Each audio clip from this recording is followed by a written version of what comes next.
Welcome to Win the Day from Back to the Bible. I'm your coach, Pastor Nat, and today we will talk about Jesus' audacious request. What audacious request have you made in your life?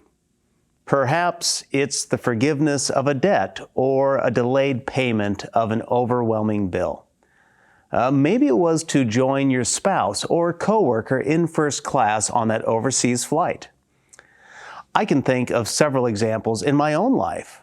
But even in this last year, before a flight of our own, my family was separated in the boarding process, which can make sitting together pretty challenging. But I decided to ask the gate agent, could we all board together? And by grace, he let us all sit together and board together right at the beginning. Did you know that Jesus made an incredible request on our behalf before his death? It's true. So what did he ask? Let's find the answer as we wrap up Jesus' prayer in John chapter 17, beginning in verse 22.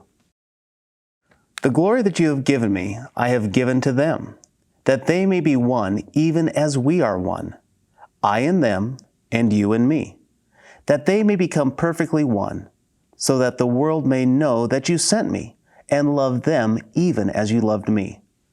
Father, I desire that they also, whom you have given me, may be with me where I am, to see my glory that you have given me because you loved me before the foundation of the world. O righteous Father, even though the world does not know you, I know you, and these know that you have sent me. I made known to them your name, and I will continue to make it known, that the love with which you have loved me may be in them, and I in them. In the last couple of verses, Jesus prayed for you and all the saints after the disciples. Incredibly, but not surprisingly, Jesus knew each follower who would get saved until his return. And guess what? He prayed for us. He prayed for our unity so that the world might believe that God sent him. And then Jesus continues to impress that reality that God and Jesus are one in mission, in motive, in truth, in holiness, and in love. And this unity is extended to his spiritual children that God calls. And guess what? That unity is for those of us who he saves.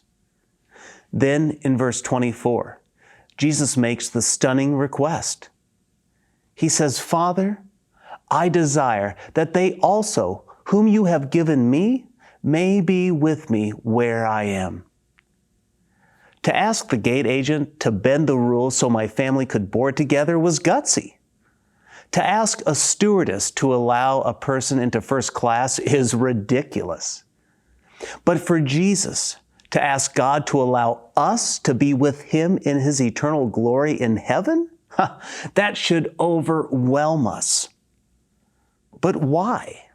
Why should this stop us in our tracks? It's because imagine your worst enemy comes to your door and asks you if he can come in for a meal and a game. No, that's just not enough. Your worst enemy, who has sued you for everything you have and defamed your name everywhere that they could, they come over to your house. And they want to live with you and even become your own child. Can you imagine that request? That's audacious. It's ridiculous. It's crazy.